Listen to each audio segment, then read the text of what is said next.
বাজারে নতুন চাল আসতে শুরু করায় কমতে শুরু করেছে আটা সহ নতুন চালের দাম। বাজারে ভোজ্য তেলের সরবরাহ স্বাভাবিক হয়েছে, তবে সপ্তাহের ব্যবধানে কিছুটা বেড়েছে ডিম ও মাংসের দাম। বাড়তি সবজির দামও। আবার কম সরবরাহের অজুহাতে প্রায় সব ধরনের মাছের দামই চড়া। আরাফাত ইসলামের রিপোর্ট। বাজারে নতুন চাল আসলে দাম কমবে এমন আশার পালে হাওয়া লেগেছে এ সপ্তাহে। নতুন চাল বাজারে আসায় কমতে শুরু করেছে দাম, তবে তা নতুন চালের ক্ষেত্রেই। আগের বাড়তি দামেই পুরনো চাল বিক্রি হচ্ছে।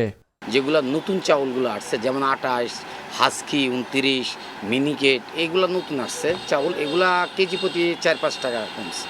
দাম বাড়ার পর স্বাভাবিক হতে শুরু করেছে সয়াবিন তেলের সরবরাহ, তবে চাহিদার তুলনায় 1-2 লিটারের বোতল কম পাওয়া যাচ্ছে।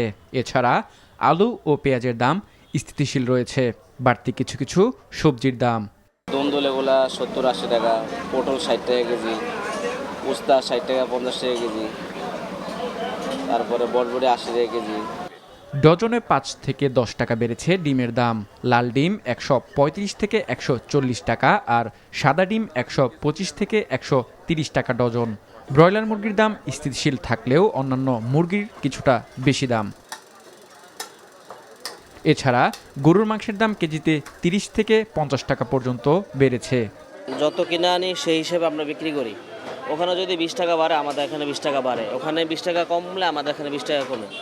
এটাই আমরা যদি ওনাদেরকে প্রশ্ন করি, ওনারা খামারের কথা বলে যে খামারে বাড়তি, এই জন্য আমরা বাড়াইছি। আমি একটা ছোটো দোকানদার, আমার যে 8-10টা মরে, তাহলে খামারে কত মুরগি মরতেছে, তো এইসব দামটা তো বাড়বে। সামনে কোরবানি, ব্যাপারী মনে করেন কষা হয়ে গেছে, গরু বিক্রি করবো না, গরু বিক্রি করবো। কোরবানিতে যা কোরবানি দেয় তাদের কাছে গরু বিক্রি, এটার জন্য একটু দাম বেশি।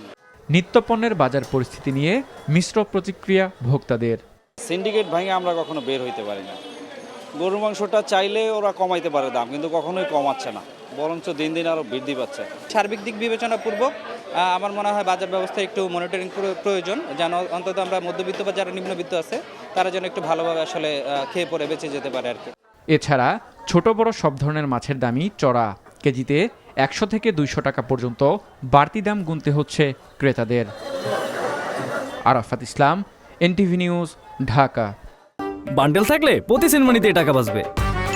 বিকাশ সেনমানি বান্ডেল কিনে জিতুন প্রতি লেনদেনে।